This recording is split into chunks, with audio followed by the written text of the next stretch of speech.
Good afternoon, everybody. Happy Monday. Okay, I'm just going to is it Tuesday? Holy cow. Happy Tuesday. Oh my gosh, time is.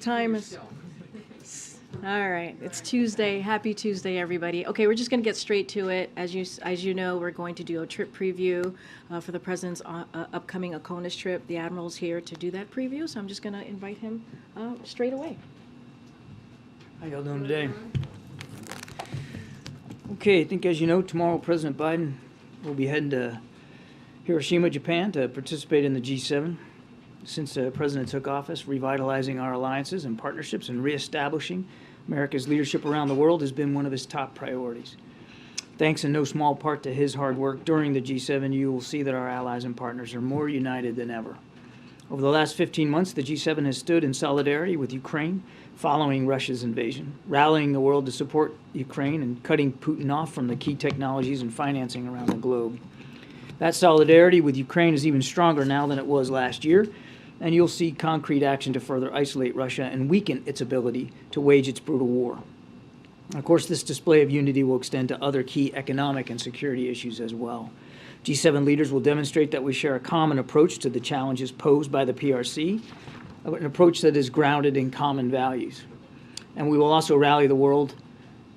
We will also rally around the need for bold action to accelerate the clean energy transition, including by making President Biden's economic agenda a blueprint for G7 action to address the climate crisis and create good jobs. Finally, we will present an affirmative agenda to take further action to support developing countries around the world. That means we're going to showcase how we are scaling President Biden and the G7's flagship infrastructure initiative, the Partnership for Global Infrastructure and Investment, otherwise called PGII, which has attracted major investors to better respond to the global demand for high-quality infrastructure financing. And we will reaffirm our commitment to help institutions like the World Bank evolve so that they can more effectively address global challenges that directly affect its core mission of poverty reduction, including climate change.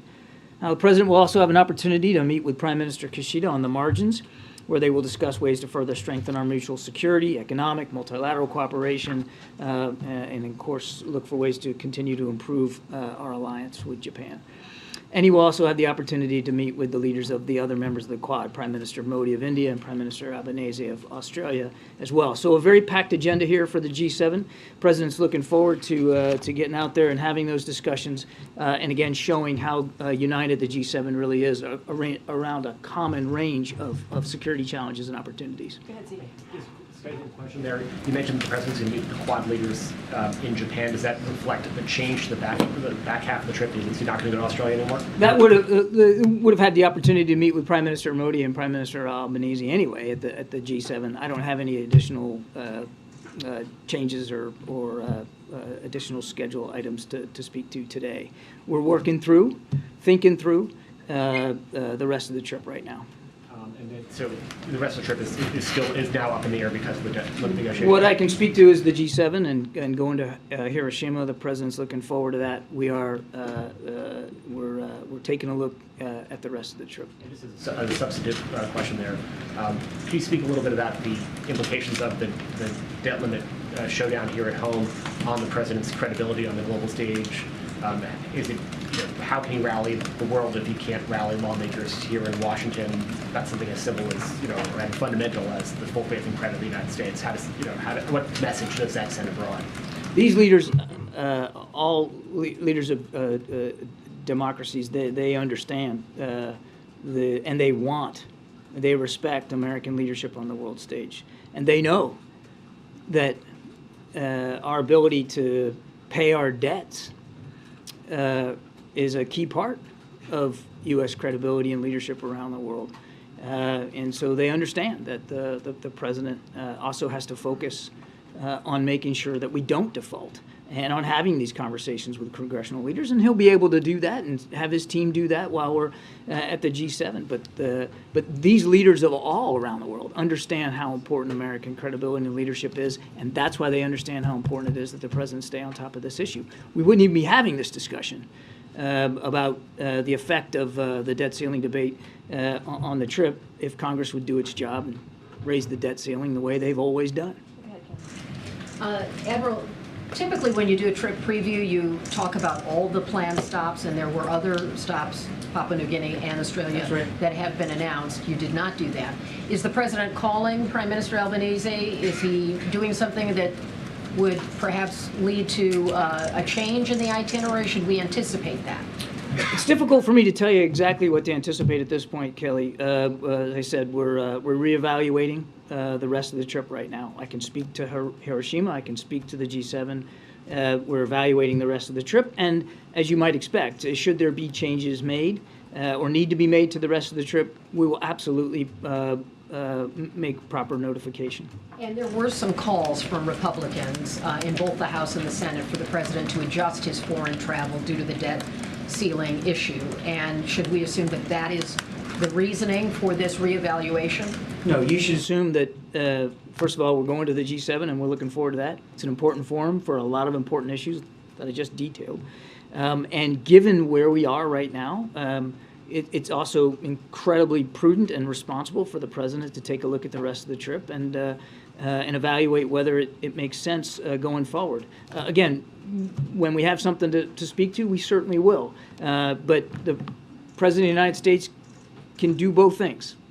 He can travel overseas and manage our foreign policy and our defense policy and look after our national security commitments in an important region like the Indo-Pacific, and also work with congressional leaders to do the right thing, raise the debt ceiling, avoid default, so that the United States' credibility here at home and overseas is preserved. Well, yeah, I mean, thank you. In essence, you're sort of teasing us here over what could transpire in the next 2 hours. This meeting doesn't go well, he's not going to Australia, is what it seems to be that you're saying. I'm not teasing anything, Ed. I'm just trying to tell you what's going on. And what's going on right now is we're hopping on Air Force One tomorrow, and we're heading to Japan, and we're going to have a good meeting at the G7, and we're going to evaluate the rest of the trip, and we'll see what happens. We'll see where things go. Well, what would cause you to not go to Australia then?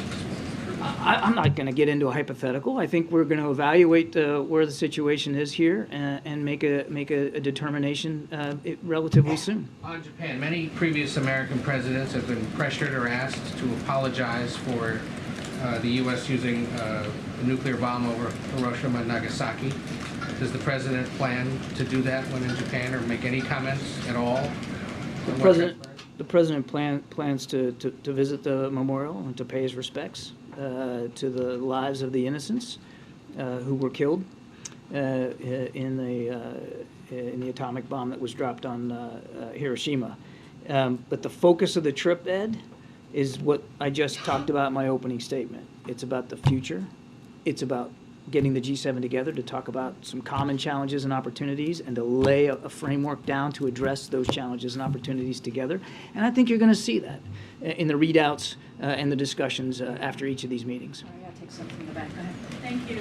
On Africa, Kirby, good to see you. The President has explicitly acknowledged Africa's role in the world and in accomplishing and facing global challenges. And I've heard you say several times already this week that the leaders of the G7 will be talking about some initiative about how to work with other regions to face global challenges. Could you speak a little bit more about that and Africa's role, where leaders' minds will be focused and what they'll interrogate further on this trip? I talked about that a little bit in the opening statement when I talked about the PGII, the Partnership for Global Infrastructure and Investment, as a practical and useful and, quite frankly, more effective alternative to some of the infrastructure and investment programs that other nations have been trying to sell on the continent.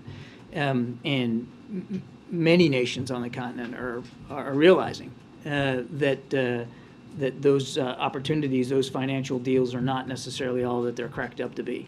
And the PGII represents an alternative. And we've already seen, since the president spearheaded this at the last G7, we've already seen millions and millions and millions of dollars of investment through PGII into some of these lower and middle income countries on the continent and beyond. And so we're looking forward to advancing that here at the G7. Go ahead, Nadia. The next G7. Hi, John. I want to ask you about Lebanon. Does the administration support the French judge's decision to issue an arrest warrant against the head of central bank, Mr. Riyad Salameh, since the administration always wanted transparency in Lebanon and they always push for anti-corruption laws and regulations. That's really for the French to speak to. Do you support this? We support. Do you support the decision that they holding him accountable, the head of the central bank who's been accused of corruption, and you've been calling for Lebanon to fight corruption? Now they're indicting him. Why can't you support that decision?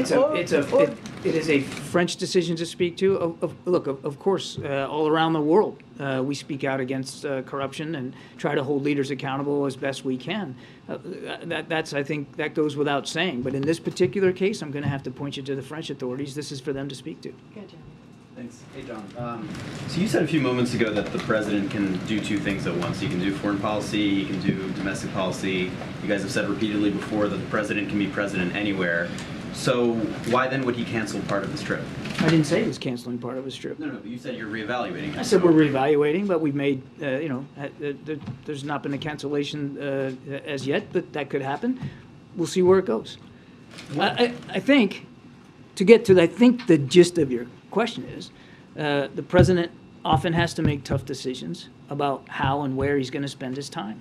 And as I think we've also made clear, Karine has made clear a gazillion times up here, how seriously the president takes this priority about defaulting on the national debt, and what that says about the United States, not just here at home, but around the world, and how that can affect our own international reputation. Because there's countries like Russia and China that would love nothing more than for us to default. So they could point the finger and say, you see, the United States is not a stable, reliable partner. So that is a high priority, as it should be for the president. So look, we're going to reevaluate here the rest of the week after the G7, and we'll see where it goes. But if the trip gets truncated or changed or modified in any way, it should be nothing more than a statement of the president putting his priorities where he believes they need to be. And again, I want to say, we wouldn't have to have this conversation. I wouldn't have to answer these questions if Congress just did the right thing. Well, and to that point, though, you guys have been building up this trip, the Papua New Guinea, the historical significance of that, the Quad, and the extent to which it shows the importance of U.S. leadership in the Indo-Pacific at a moment of tensions with China. So if you were to cancel that portion of the trip, what message would that send to the region and about the United States' commitment to leadership in the Indo-Pacific? I think I answered that question before. Again,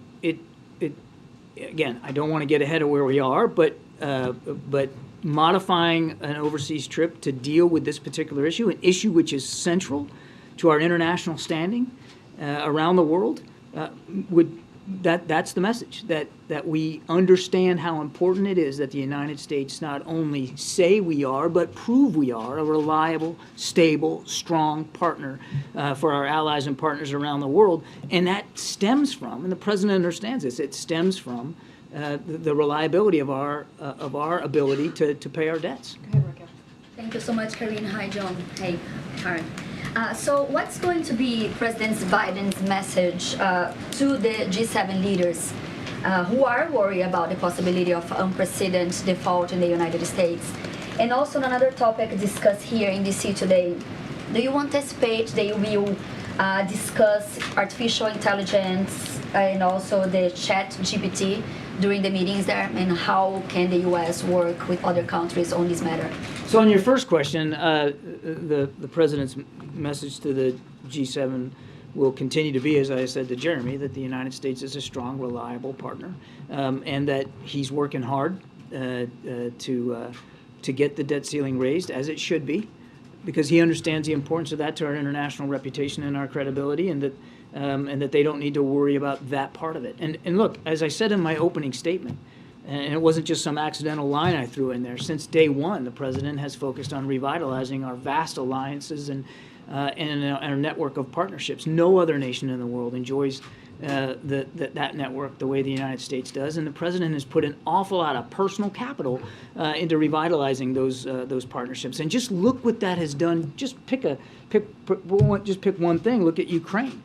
The convening power of the United States under President Biden and what we've been able to do internationally for Ukraine. That needs to continue. Ukraine will be on the agenda, of course. So that will be the president's message. Now, as for AI and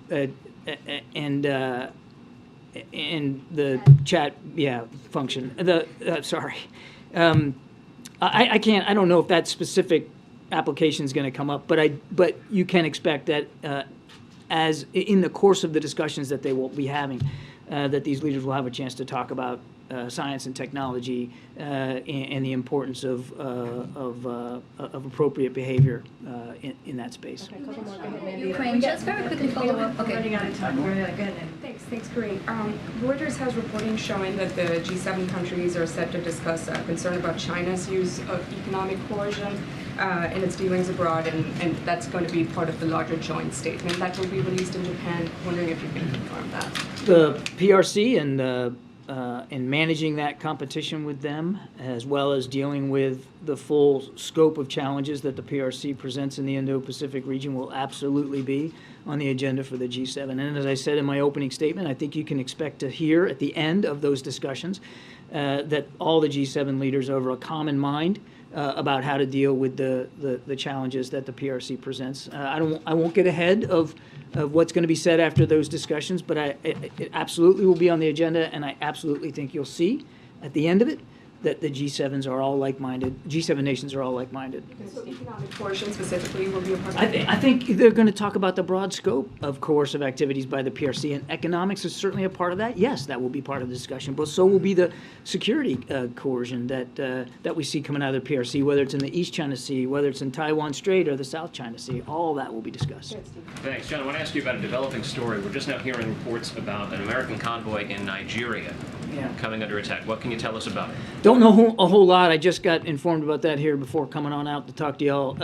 It does look like a U.S. convoy vehicles was attacked. What I can tell you is that no U.S. citizens were involved, and therefore there were no U.S. citizens hurt. But we are aware of some casualties, perhaps even some killed. But I don't want to get too far ahead of where we are right now. It just happened, and the State Department's looking into this. Go ahead. Given the number of questions you've taken on the debt limit here as it relates to the G7, how much do you expect that issue to kind of cast a shadow over these conversations? I mean, do you expect the president to answer questions about the process and the fallout and what may happen if with G7 leaders? Look, I'm not going to speak for other G7 leaders and what they may or may not want to ask the president, but we do not expect that this will, to use your phrase, overshadow the G7. There's an awful lot on the agenda. I just walked you through it. These are several full days of discussions about real meaningful issues to our national security and to that of our G7 partners. I do not expect that this is going to dominate the discussion. Go ahead, JJ. Can you comment on the report that a U.S. Patriot battery system may have been damaged in Ukraine in the latest Russian missile barrage? I cannot, no. Say whether, so if it were damaged, would the Ukrainians be able to repair it on their own, or would the U.S. have to? First of all, I can't confirm the reports, but you know, it would depend on the scope of the damage as to whether or not it could be repaired by the Ukrainians or whether we might need to help them. I think you know that even particularly in howitzers, oftentimes when we gave howitzers are an artillery piece firing artillery around, and many of them have been damaged in the fighting or just worn out by the fighting, and some were able to be repaired on site. Some we assisted the Ukrainians with repairs outside Ukraine. I just can't speak to this, but obviously if there was damage done to a Patriot system that needed to be repaired outside Ukraine, we would certainly assist with that. I just can't confirm it.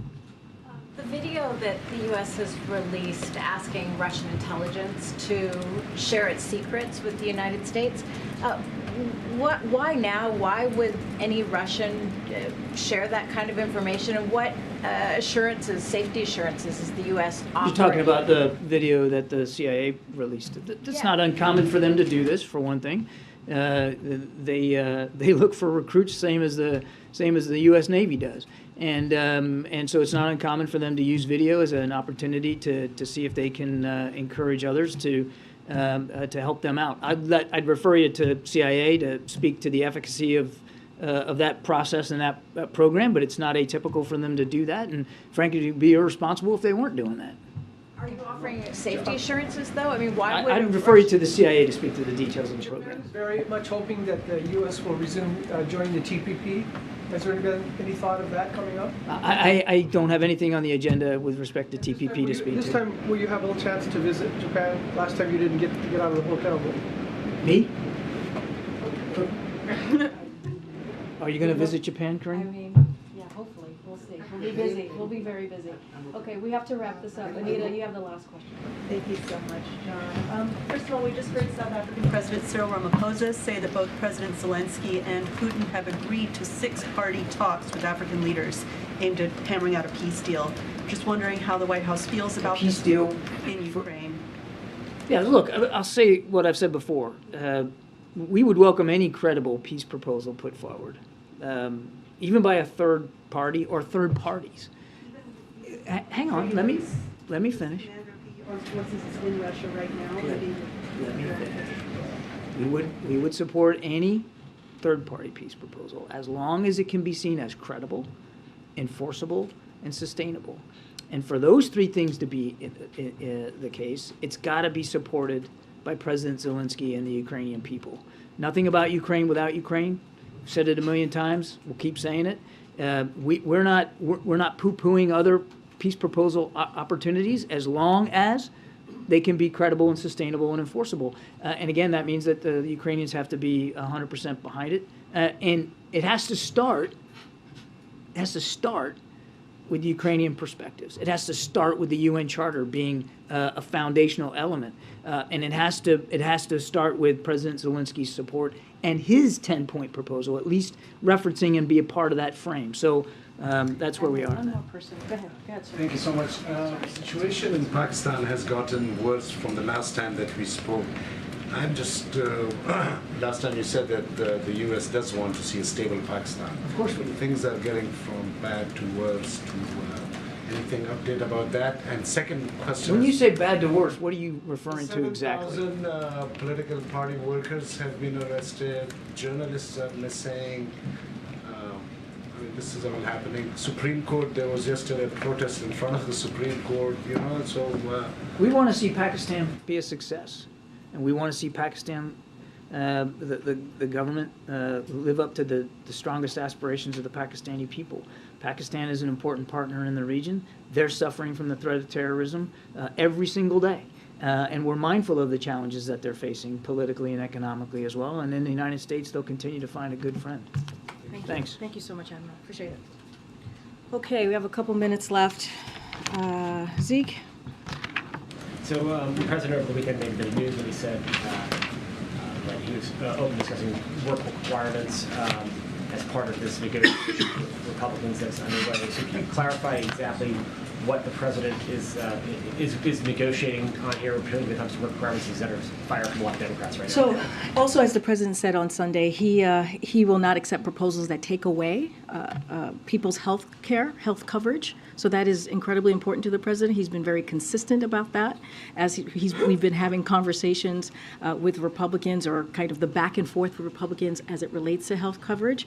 And look, MAGA Republicans have been attacking, as you know, Affordable Care Act. That's been for many years now. They've tried over and over again to get rid of the Affordable Care Act and trying to take away health care from hardworking families. And again, 4 years now. And so clearly they haven't given up. And so that's what the president was speaking to. The bill, as you all know, threatens the health care for 21 million Americans. 21 million Americans. So the president has said, for this, not just for years, but specifically the past couple of months, that he's going to continue to fight for health care, fight for Americans and American families to make sure that they have that health care, and that's what he was specifically speaking to. The president, though, is willing to discuss work requirements when it comes to TANF, but not for Medicaid or SNAP. Is that's what we're talking about here? So look, when you think about the work requirements, that's something he voted for back in the 1990s. So it's been around for some time. Clearly, their program already have work requirements and still have that because of the law today. So just want to make that really clear. What we're talking about is making sure that something that the president has been pretty consistent about for these past several months is continuing to fight for health care coverage. Because, you know, what you're discussing right now is negotiating with congressional Republicans that they want done in order to raise the debt limit by this deadline. at the first of the next month. So how are you not negotiating about the debt limit if you're negotiating about something that's No, we've been contingent on them agreeing to raise the debt limit? I hear you. We are right now having a conversation, negotiating on the budget. That's what the president has been very clear about. We want to go back to regular order and talk about appropriations. That's what we've been very clear that the debt limit needs to be taken care of. Congress needs to do their constitutional duty.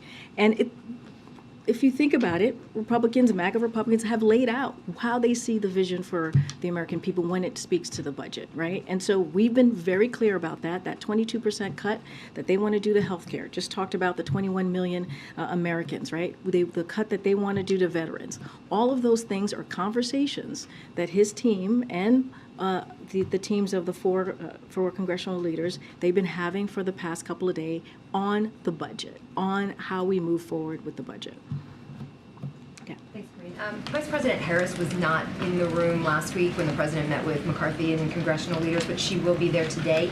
Can you tell us why she's part of this meeting and the role she's playing, and whether or not she's going to step in over the next couple of days when the president's traveling overseas, take on a bigger role in his absence? So, look, the vice president, this is not about the president's trip to Asia. So just want to be very clear. This is, and I said this last week, she has been a partner in this. She has been consulted multiple times on the budget, on preventing default. This is something that the president clearly respects her view. And for this meeting, he wants her to be part of this meeting so they can continue to consult. But now, of course, she'll be part of the meeting with the 4 congressional meetings. Look, he wants her input in this, and that's what we're going to see with this meeting today. But will she step in while he is overseas and do meetings? Like, what might she be doing now while he's in Japan? The vice president is a close advisor. She's a partner to the president. That has been consistent the last 2 years. That's what you're going to continue to see. And she's been part of this process throughout these conversations about the budget, about not defaulting. So that is not going to change. And as I've said, as my colleague just said moments ago, the president could be president anywhere. He can do the work of the American people abroad, and certainly he does it every day here when we're in the White House. So that's not going to change. As we know, every president has said this before this president, he can be a president everywhere. Go ahead, Joey. Yeah, thank you. What is the White House's response to concerns already expressed from progressive Democrats that President Biden is giving too many concessions and debt ceiling talks with Republicans? Zeke noted the consideration of expanded work requirements for some federal aid, the future spending on future spending caps on discretionary funds that has been discussed, as well as permit reform. All this we're hearing is coming out of these debt ceiling talks. So I'm going to be very careful. I'm not going to negotiate from the podium. As you know, there's going to be a meeting very, very shortly that the president's going to have with the 4 leaders. And also the president's team has been, and the congressional members, their team have been meeting for the past several days. And it's been, as we see it, very productive. This is a president has been around the block a few times, right? When you think about negotiations, he knows how to make deals. He knows how this works, and there's no one more experienced in knowing how to get this done.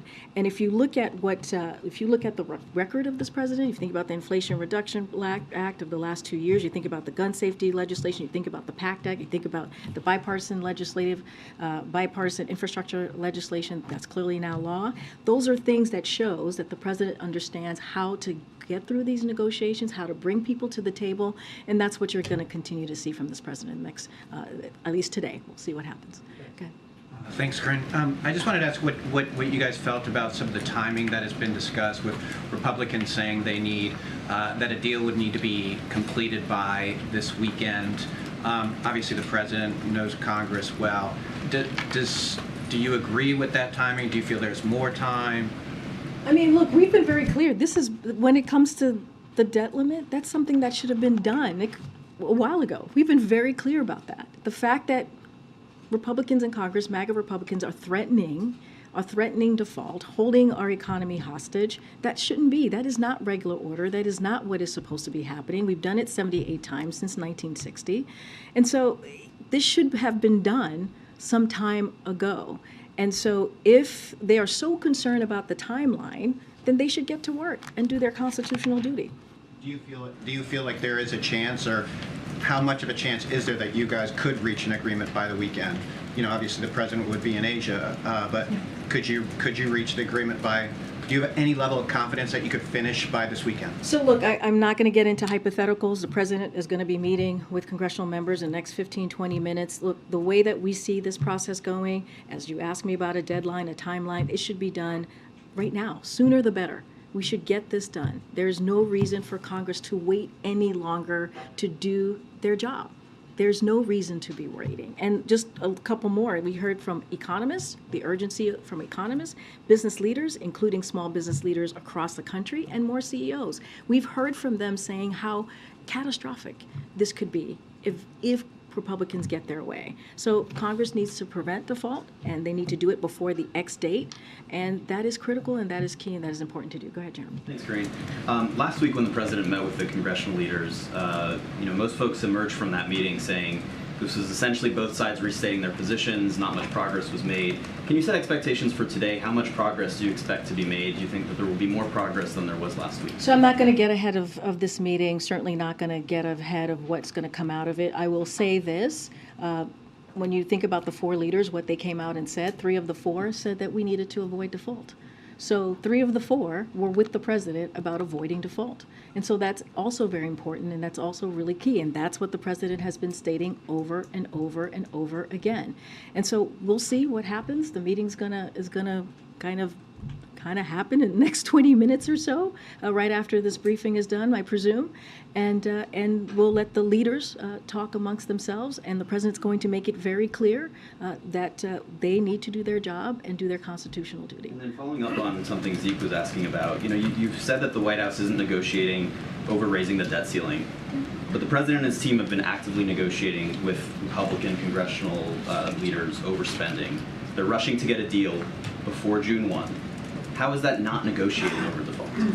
The way that we see these conversations, and we continue to be clear, default is not negotiable. It should be done without conditions. That has not changed with us. We are having conversations about the budget. We are having conversations about appropriation, which is regular order, which is what is supposed to be happening year after year. This is the conversations that have occurred. That wouldn't be happening till September, right? Look, so what is the time pressure on doing negotiations now over spending? Look, there are many examples of simultaneous conversations on spending and preventing default. That is nothing new. What we're saying is that they should not connect the two, that they should get the job done, and that we're going to have the conversation about budget, and we're going to continue to say, hold the line here and be really, really firm and say that negotiating on default is not an option. And so that's what the president has said. You've heard from him directly over the last couple of days, as many of your colleagues have had the opportunity to ask him that very question. You're hearing from the president of the United States, who has said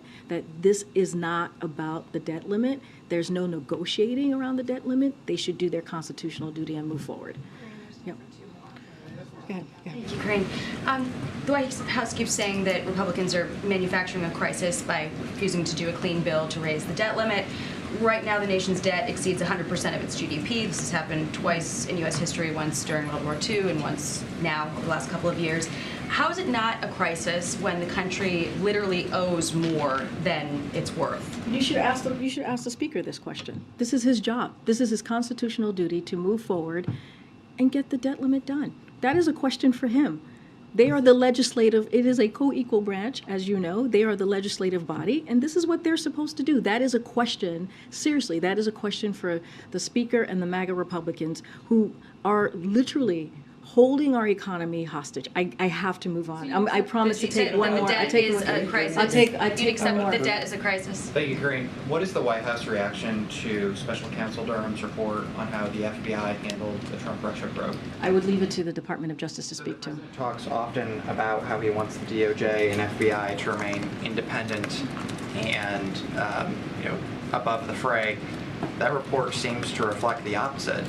Does he agree with Special Counsel Durham that there needs to be wholesale changes at the FBI? Again, that is with the Department of Justice. That's not something that I'm going to speak from the podium. As you just stated in your question, we believe in an independent Department of Justice. That's what the president said when he was running, and that's what the president has said the last 2 years. Thank you so much. I'll see you guys in Japan.